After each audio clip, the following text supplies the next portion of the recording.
Ha! I am so excited. I'm both excited and nervous because tonight I expect to.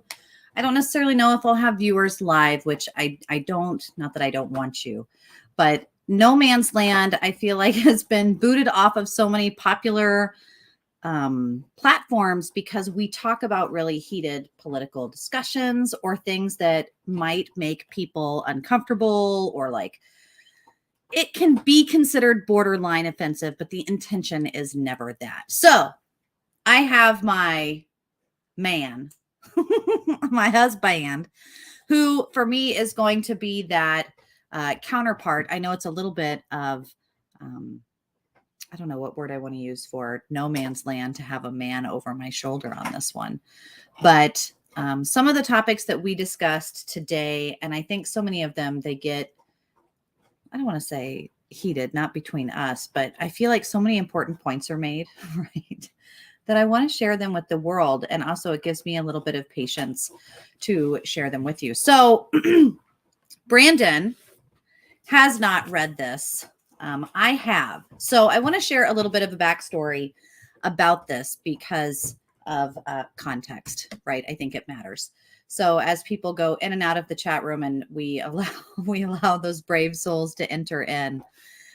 If you have not had the opportunity to see some of the big issues going on in public schools today across America, whether it's CRT, critical race theory, or just tiptoeing around what needs to be, should be, could be, ought to be, how it is taught in schools, and the banning of books, whether it's Shel Silverstein, Mark Twain, some books that I grew up like required to read. The what's the one, the Boys and the Flies, the world, the what, Lord of the Flies. Like those, some of these books aren't even allowed to be brought into public schools anymore. And yet there is a plethora of books that are found for free or given into the library spaces. And for me now living in a small community,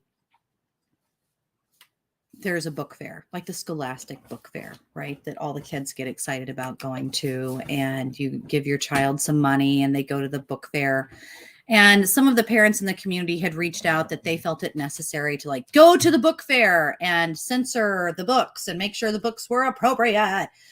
And it just seemed like there was so much effort going into it. And I wasn't entirely sure if it was needed or warranted. And so I thought, what are some of these books? I hadn't even read them myself.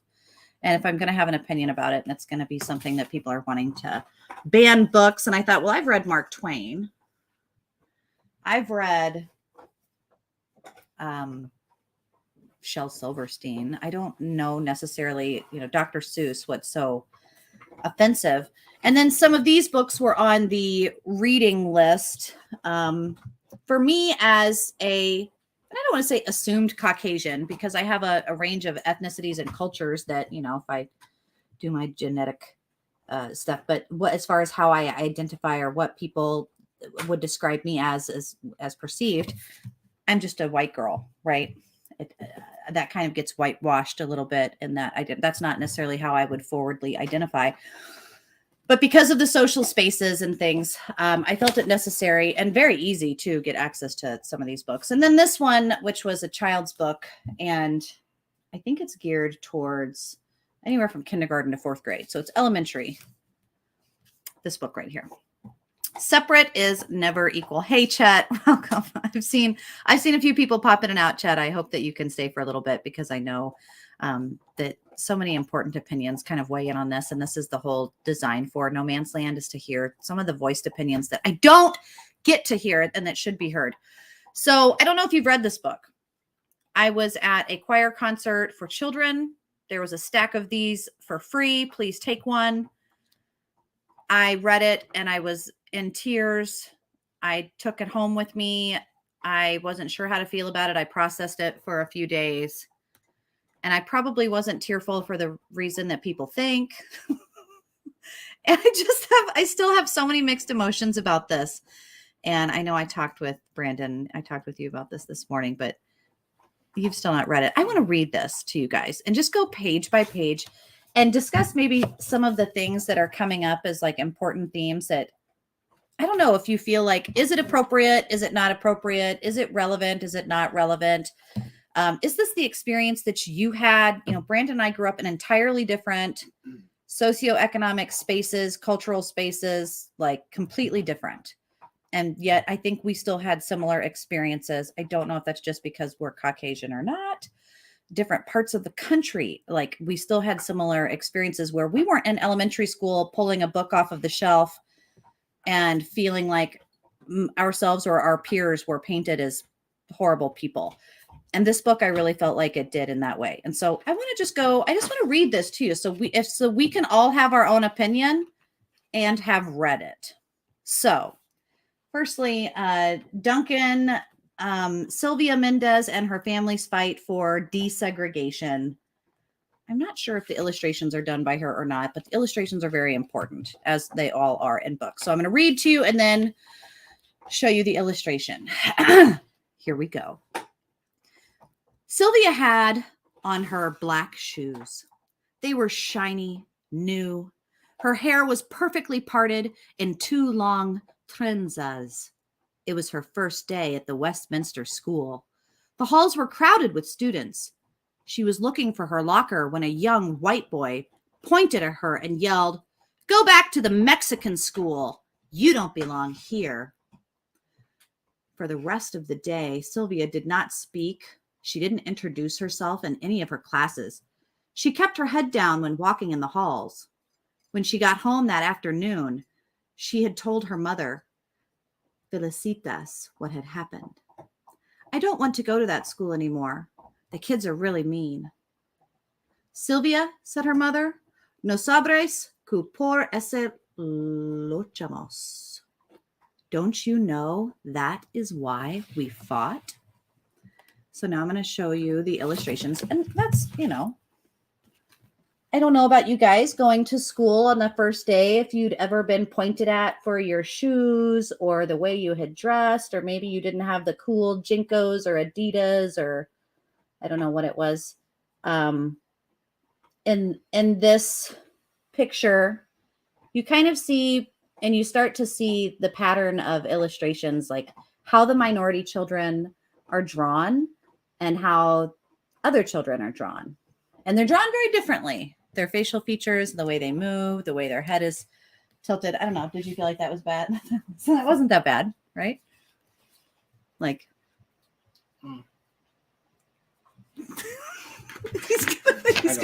he's not going to say anything yet. Okay, we read on. 3 years earlier, in the summer of 1944, Sylvia and her brothers, Jerome and Gonzalo Jr., and their parents had moved from the crowded city of Santa Ana, California, to a farm in nearby Westminster. Her father, Gonzalo Mendez, had labored for years as a field worker, picking grapes and oranges, and now he was leasing a farm. He was going to be the boss. On their new farm, they were going to grow asparagus, chilies, and tomatoes. Right? This is I don't think there's anything like great story. I really like that. That's cool. The illustrations, a little asparagus, very cool. As the summer came to an end and the first day of school neared, Aunt Soledad drove Sylvia and her brothers and their cousins, Alice and Virginia, to the local public school on 17th Street so that they could enroll. Sylvia was going to enter the 3rd grade. Gonzalo was going to enter into 2nd and Jerome 1st grade. What a handsome building, thought Sylvia as they pulled into the parking lot. Tall trees lined the streets in front of the school. There was a playground with monkey bars and a red swing. When they walked into the school, they noticed the hallways were spacious and clean. So already the buildings that are like the strong foundational structure that are beautiful and decorated and clean, they're white. So like neurolinguistically, there's already some kind of correlations here that don't necessarily have anything to do with anything, really, right? Right? Here we go. I'm here to enroll the children in school, said Aunt Soledad when they arrived at the principal's office. The secretary gave Aunt Soledad 2 enrollment forms, one for Alice and one for Virginia, but she didn't give her an enrollment form for Sylvia and her brothers. Oh, they cannot attend this school, said the secretary. They must go to the Mexican school. Well, why do I have to go to the Mexican school? Sylvia wondered. She was not Mexican. She was American. She spoke perfect English. Her father was from Mexico, but he'd become a U.S. citizen. Her mother was from Puerto Rico, which was a U.S. territory. Aunt Soledad was upset. But we all live in the same part of town. So everyone's there, waiting, doing the thing. There's not really a good reason. Hey, Ruth. You can start to see again, like the characters. The white characters always have these pursed lips and very upset faces. And they kind of, I don't know. Here we are. Sylvia looked at her cousins. They had light skin, long auburn hair. Their last name was Vidori. Their father was Mexican, but of French descent. She looked at her brothers and at her own hands and her bare arms. She wondered, is it because we have brown skin? Thick black hair? Because our last name is Mendez? Rules are rules, said the secretary. The Mendez children have to go to a Mexican school. Well, I will not be enrolling any of them then, said Aunt Soledad. And she stormed out of the office, taking Sylvia and all of the other children with her. So, I don't know about, again, as I'm reading this, I'm thinking as a mother and as someone who's like studied very minimally early childhood development, because I don't love working with children. The problem is usually the parents, I've learned. But just like this book kind of illustrates, children are going to wonder a lot of things. They're going to wonder what their differences are, why someone over here is receiving special treatment and why someone over here is receiving special treatment. This book isn't necessarily saying one way or the other why or who or what. And these open-ended assumptions, I kind of feel like are really important parenting moments that I know I've wondered and seen for myself, but also for my children. Like, is it because I have freckles? Is it because I have red hair? Is it because I'm a boy? Is it because I'm short? Is it because I'm like, not Christian? We've had our children wonder about all sorts of things. And I know that this book has a theme, so it's staying on topic, but this started to make me very sad. And I think that was the point, right? That's the point of the book. But here we go. We're halfway through. When they arrived home, Aunt Soledad told Sylvia's father what had happened. Mr. Mendez told her not to worry. It'd been a mistake. He'd take care of it. He was a businessman, and he was used to dealing with people. The next day, Mr. Mendez met with Mr. Harris, the superintendent of the Westminster School. Mr. Mendez explained that his family had just moved to a nearby farm. The public school on 17th Street is the closest school to the house, and my children should attend it. Your children have to go to the Mexican school, said Mr. Harris. But why? Asked Mr. Mendez. He wasn't given an answer other than, this is just how it's done. In the following days, Mr. Mendez met with Mr. Atkinson, the county superintendent, Mr. Harris's superior, and then with the school board, which oversaw all of the schools in Orange County. But they all said the same thing. Your children have to go to the Mexican school. But why? Mr. Mendez kept asking, and no one would give him a satisfactory answer. So I appreciate this because what? Political process, right? The rigmarole. Still not getting an answer. There's some of these assumptions you still kind of have like, all the minority characters are always working. They're always put in a position of like a skilled working role. Even though he's a businessman and all these things are really important to him, he's never shown wearing the same business suit. Mr. Mendez is always kind of dressed down. That kind of bothers me. But I thought, again, it has a purpose. No biggie. Then this is where I start. And, I'm sure I will tag this person, but I don't want to mention people by name. But I grew up with a family Mexican family. Very, very, very close, near and dear to my heart. And when I started to think that her children could pick this book up from the library and see some of the following things, I thought, makes me uncomfortable. I don't know if it would make them uncomfortable, but I sure hope not. That fall, Sylvia and her brothers had to attend Hoover Elementary, better known as the Mexican School. It was on Olive Street in the city of Westminster. The building was a clapboard shack. The halls were not spacious or clean. A cow pasture surrounded the school, and the students had to eat their lunch outside. Flies would land on their food. There was an electric wire that surrounded the pasture to keep all the cows in. If you touched it, you received a shock. The school didn't have a playground. They didn't have a swing. And so again, you're seeing like these, it's like very metaphorical, like bars and shocks and animals. They're starting to compare minorities to broken down things and animals, and very much on purpose, which is disgusting. The Mendez family did not give up. Time and time again, Sylvia heard her father talk with coworkers or friends, even other parents. It's not fair that our kids have to go to an inferior school, he said. It's not only the building that's a problem, the teachers at the school, they don't even care about our children's education. They expect them to drop out by the 8th grade. How will our children ever succeed and become doctors, lawyers, or teachers? Mr. Mendez created a group called the Parents Association of Mexican American Children. He tried to collect signatures for a petition to integrate schools so that all the children, regardless of their skin color or background, could have the same opportunity. But every time he asked someone to sign the petition, he'd get the same answer. No queremos problemas. We don't want any problems. Many of the parents worked on farms owned by white families. They feared they would lose their job if they supported the petition.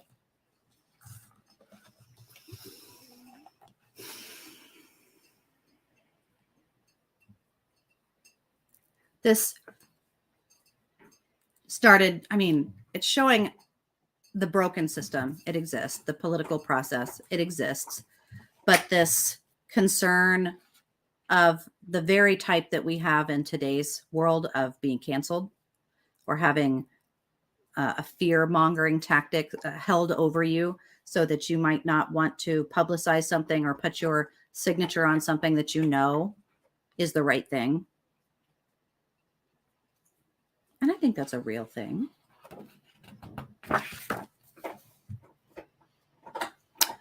One day, a truck driver overheard Mr. Mendez trying to convince a worker to sign his petition. You know, said the truck driver, you could file a lawsuit. The truck driver told Mr. Mendez about a lawyer named David Marcus, who'd filed a lawsuit on behalf of the people of San Bernardino. He'd helped them integrate the public pools there. At that time, not only were schools segregated, but public places were as well, such as pools, parks, movie theaters. Businesses even had signs that read, no dogs or Mexicans allowed. Mr. Mendez decided right then and there to hire Mr. Marcus, even if it meant having to spend all of his savings to do so.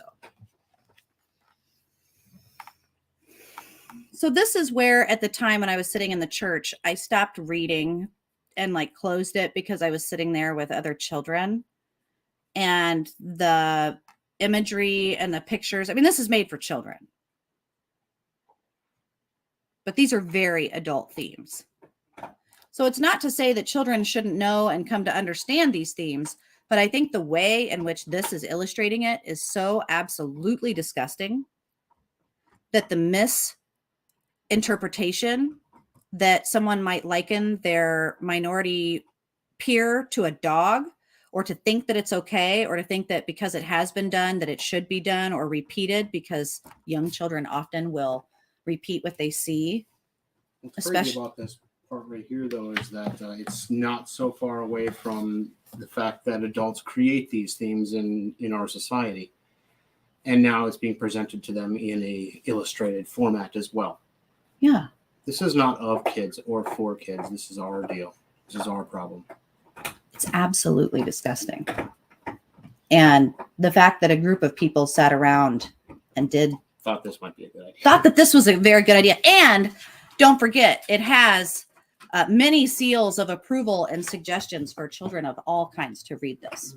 And I think there's a better way. But we're almost done. So maybe it gets better. It doesn't. Over the next few months, Mr. Mendez and Mr. Marcus traveled all over Orange County looking for people who'd experienced similar problems. And Sylvia watched her father leave early in the morning. Sometimes she saw him come home in the evening, but often she only heard his footsteps when he got in late at night. He's gone now. He spent all his money and he's gone. While he was away, Sylvia's mother had to take care of the farm. Mrs. Mendez would get Sylvia and her brothers ready for school. Then she'd go out to the fields.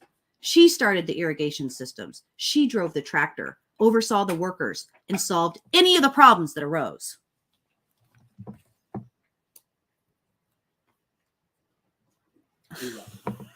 Right.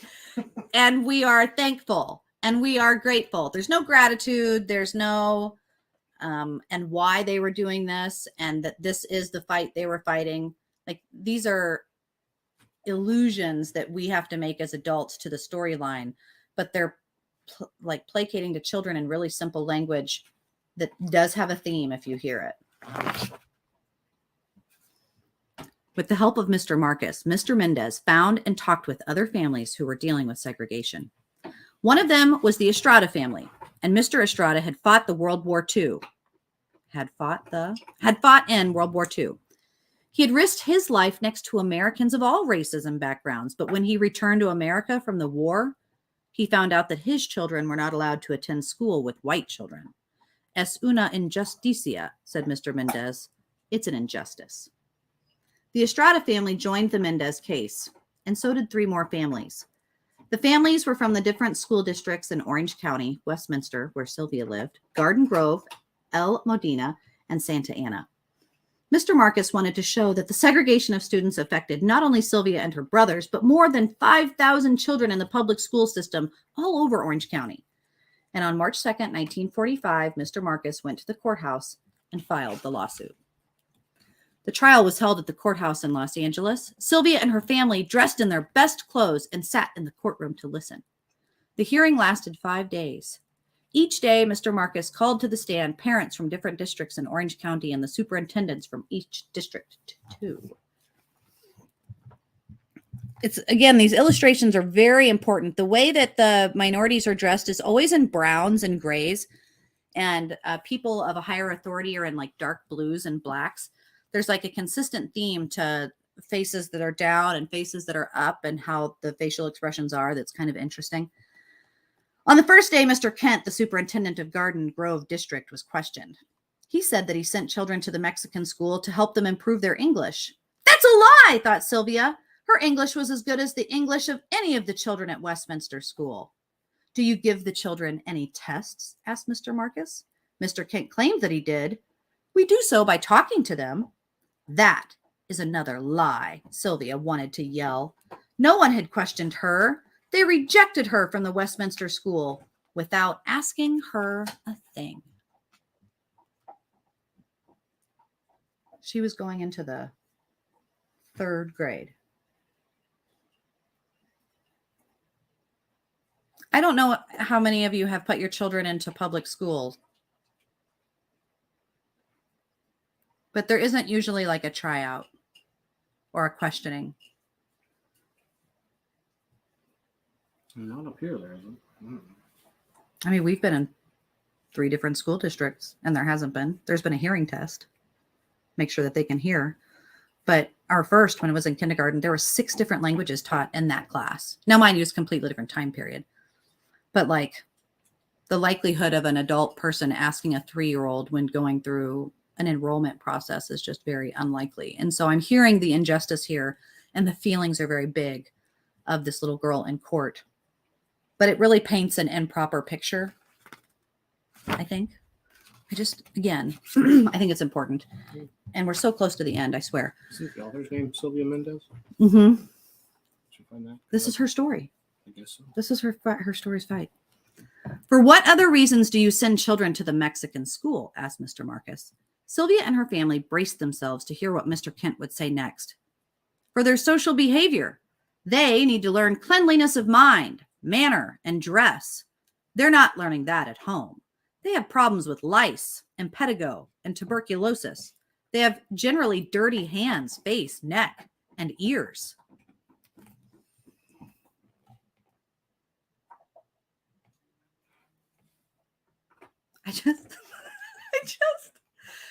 Again, I wanted to cry.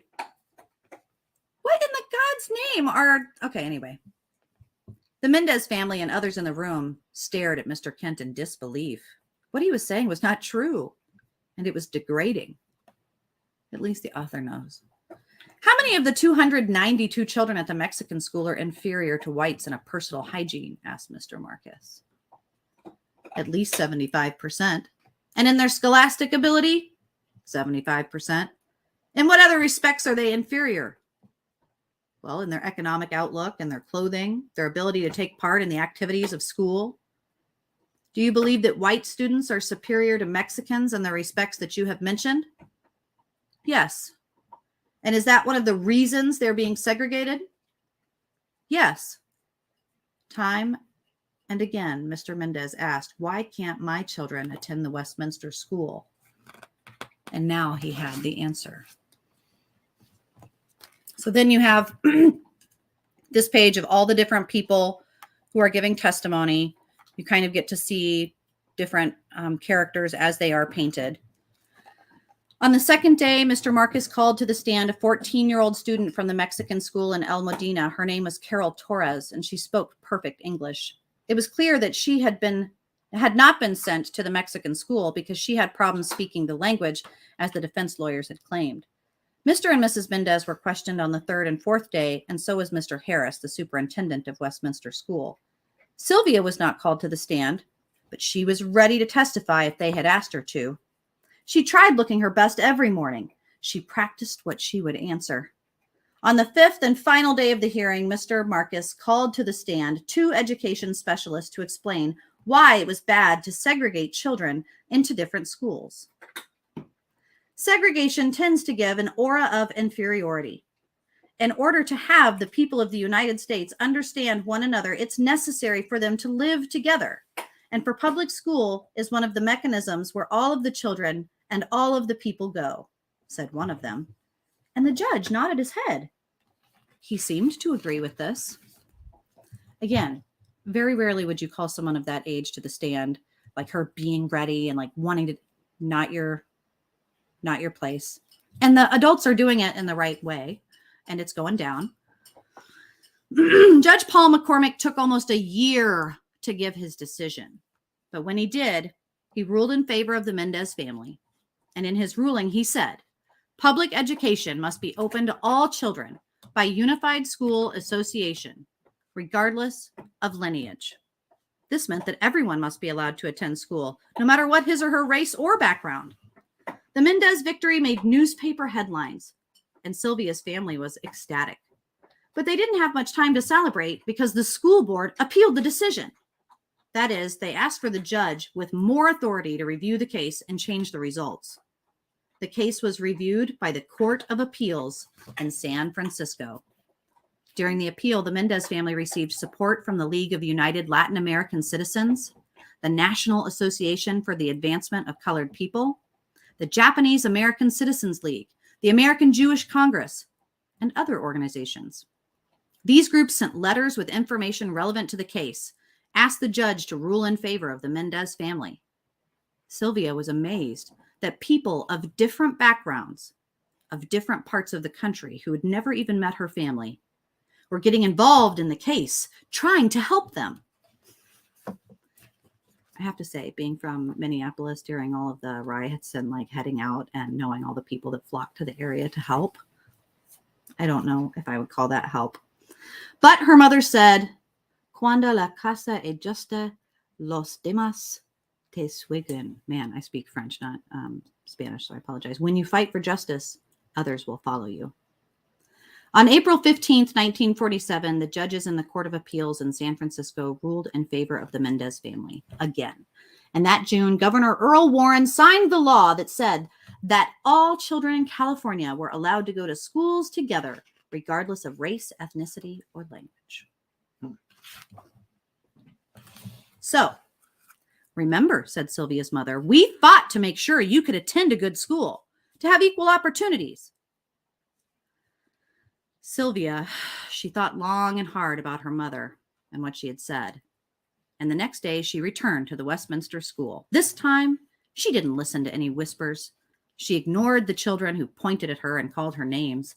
And instead, she held her head high. Her parents had fought, not only for her and her brothers, but for all of the classmates.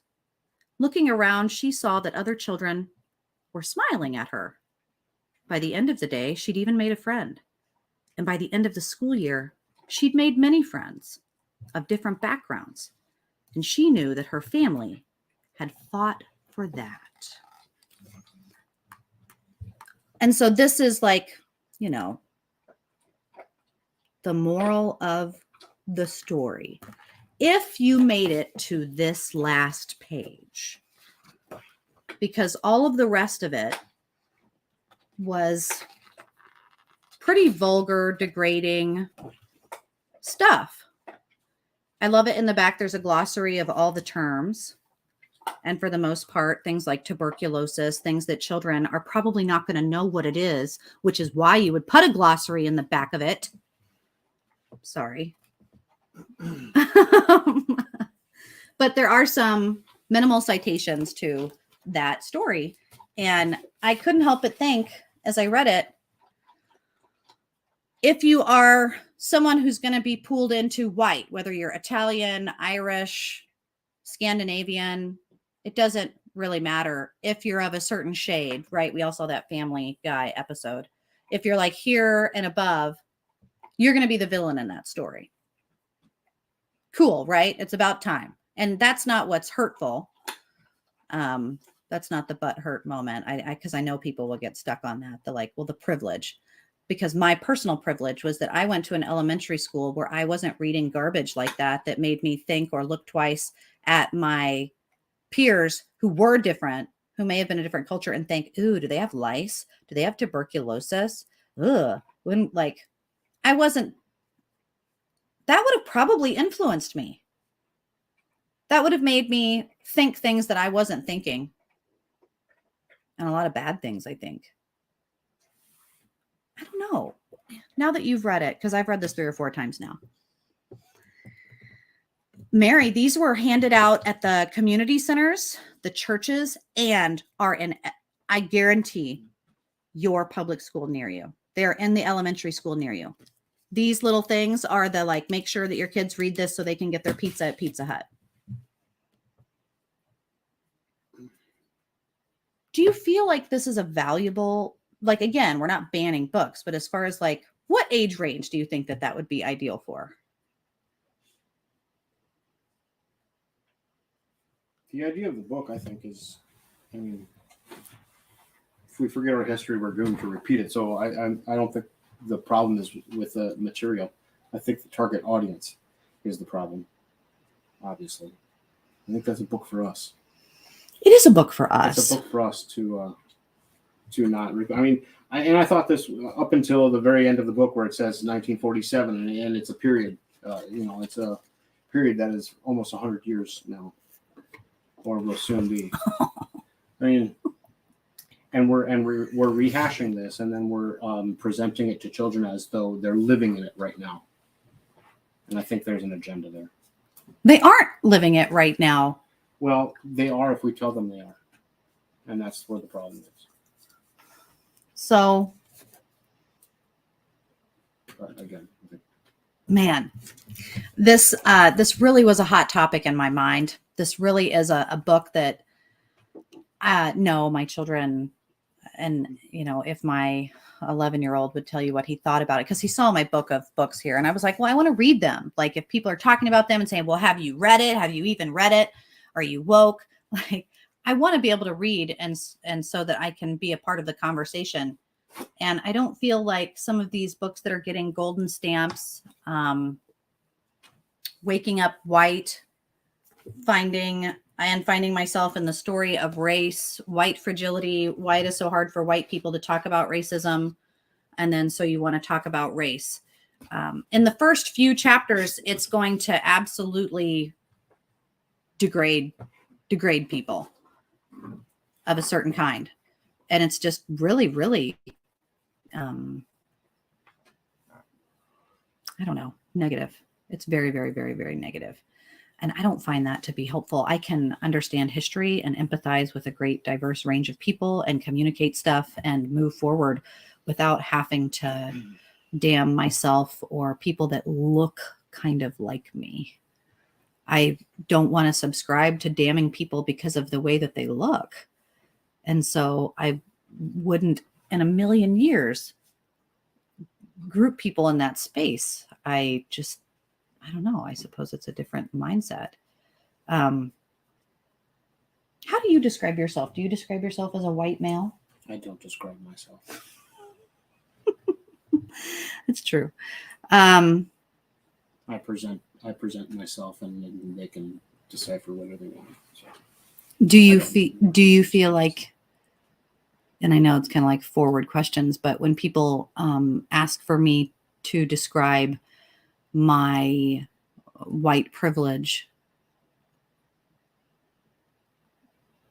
is that something that you feel is very prevalent in your life? Me? Yeah. No, it's not. It's not prevalent. I mean, it's not obvious because there's no contrast around me. I'm not in a very diverse community, first of all. So there's no, I mean, and it'd be hard to be pointed out by anybody in rural communities. But you can't. and so, and not only that, in more rural communities, there's such a sense of a community anyway. I mean, they're selling individualism in the urban areas of America. They're selling individuality because the ideals of community aren't profitable.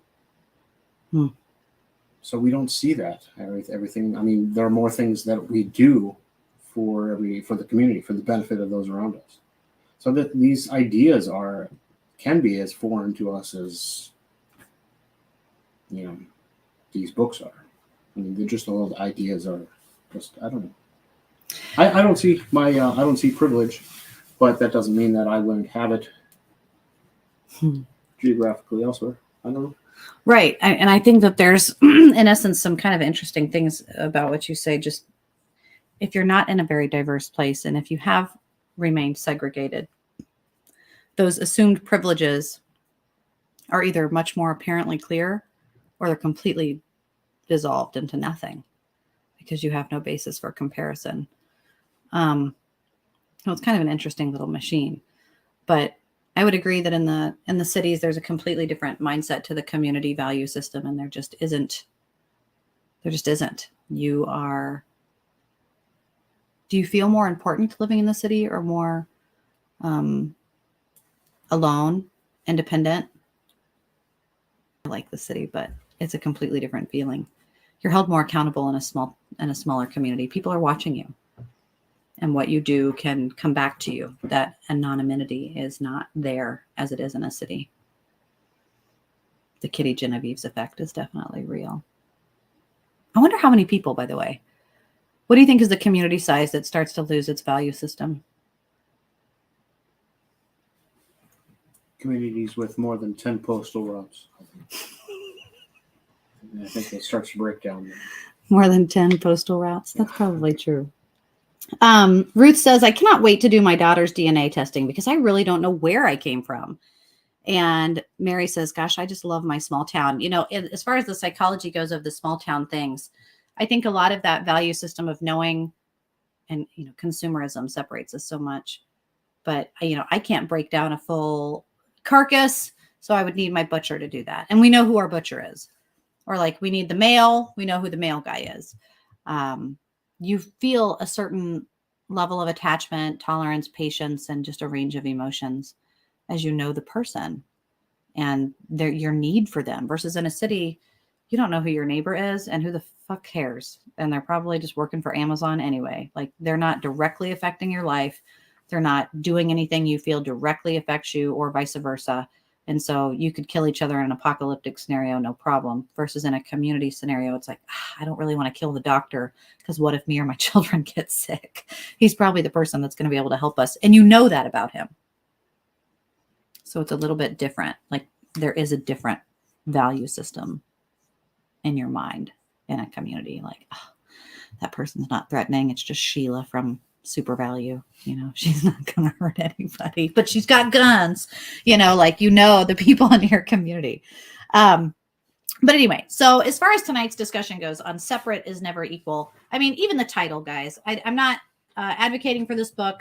I just am saying, if you're a parent or you're involved in your community and you're hearing a lot of the stuff on the news about, like, well, what is it? What are we worried about being in the schools? What are some of the things moving into the streamlined system? And does it really affect things? Does the Budweiser can really matter all that much? And I think that exposure in all of its small amounts, they do matter. And so I wanted to start talking about this because not enough people are, I think, or at least not feeling safe enough to have the discussion. Separate is never equal. We talked about that. Separate is separate. Why would you even name the book that? Separate is never equal. Like, as a linguist, I just get really upset. I just am upset at this book for so many reasons. And I'm very thankful that my children can decipher bullshit from bullshit, and that they said, oh, it's just more racist crap. Yeah, I'm not interested in that. And they're not. So this was for us. This was for an adult. It doesn't need to be in an elementary school. It's not, I don't know. How do you feel about it? I think we should concentrate on virtues instead of pointing out our faults all the time. We should teach what to do, not what not to do. Exactly. Don't think of a big fat elephant. Right? You can't not do the not things. You can't just not do nothing, as my dad recently said to me. You can't just not do nothing. And that's so important. We don't have a whole lot of time with our children, or we don't always have their attention. And when you have it, it's so important. As short as that time period is, why fill it with garbage? It makes me sick. It makes me want to puke. And it makes me sad in a way that I've even given it any time or energy. But it's just enough to share with people that if, you're going to join in the conversation, you want to read it and go through it and have the opinions about it and maybe what to share and what not to share. I would love for you to share those thoughts with me because, I've reached out to the Hispanic and Mexican friends that I grew up with and asked them not to necessarily go read it, but if they had read it or if they would be interested in reading it. And if I were to read or show them some of the parts that made me uncomfortable, I'd like to know their perspective. But you were talking about growing up with a Mexican family when you were young and thinking about the kids who maybe have never been introduced to these ideas. And suddenly now they're introduced to these ideas and now they're looking for those things because they're introduced to it and they haven't seen it. And so they're wondering, what is this all about? So then they go out looking for these things. And so now their concentration is completely diverted from what they should be looking for. And that is the best of us instead of the worst of us. And I think there's the travesty. It is. The children suffer. Anyway. The children suffer. As it always is. That's how it is all the time. What's that about, man? It's about we keep on getting it wrong. And taking advantage of the vulnerable. The children can't always advocate for themselves, as in many ways the story tells you and shows you. They're not in the court system. They're not doing those things. But they are going to suffer the consequences of how we engage in things. And I love how her parents handled things, and how ultimately the story does end with her making friends with people. And it wasn't decades later. Right. It was after she made an effort. Mm. And in the beginning, it probably wasn't white kids telling her to go back to the Mexican school. They were following the rules. They weren't saying it in a way to make her look down and question her brown skin and her namesake and all of the things her family had fought for, because that is absolutely like atrocious. But they were probably just following the rules for what they know. And compliance is a big part of our culture. That's not, meant to like placate racism in any way, but I feel like compliance is a big part of the white privilege piece of the pie. Like the process. It's repeated in the Why? Because that was the process. The system is foundationally racist. That's a whole nother episode, right? So yeah, I do. These episodes are going to be going up on Subspace and found and downloaded on iHeartRadio podcasts in the future. I'm going to try and really stick with every Wednesday at 9 p.m., guys. So if you can join me and I don't get banned, please don't report me for talking about the hard stuff. Okay. And for those people who condemned me last time about being a man hater or talking about things and having no idea what I was talking about because I'm a woman, that's true. I am a woman, but I'm a mother of men, raised by a man, married to a man. And I do feel like I am capable of having conversations with men. And so to prove it, I'm going to bring my husband on to talk about some of these things for No Man's Land themes that are pretty hard. Things like rape culture and hostility towards women and all sorts of areas that I work with in forensic psychology that I'm still trying to maneuver and navigate in a political hot space. And here in America, we are definitely in a politically hot space. And being prideful, being able to talk about things is becoming difficult and hard. I don't want that. I don't want that for my children. I don't want that for anybody. So I appreciate that. Funny, compliance isn't something I taught my children, said Mary. Do we teach compliance? I think we do. We teach compliance in the Because I Said So. I've been known to say that a few times, which is definitely a blue collar thing to say. The Because I Said So, the following the chain of command. Because I don't want them to ever be in a position where you're fighting an authority, much like what I think people are afraid of when you don't follow the orders from police, that you need to be compliant. At some point, you need to know when to push it and when not to push it. But this is the worst parenting job we've ever done. It is the worst parenting job. It's also the best we've ever done. It is also the best we've ever done. And as long as it's coming from a place of love, we're allowed a mistake now and again, I hope. Yeah, we are allowed a mistake now and then. And our kids are pretty good kids. They're pretty smart. They haven't killed anybody yet. I mean, as far as the law would say, they're pretty good kids. So I don't know. I've been appreciative of their insight on some of this stuff. How does it feel when you play with kids that look different than you? Or how do you feel about boys versus girls, or old versus young, or all the different ways that we are separate and not equal? We're different, and we can celebrate those differences.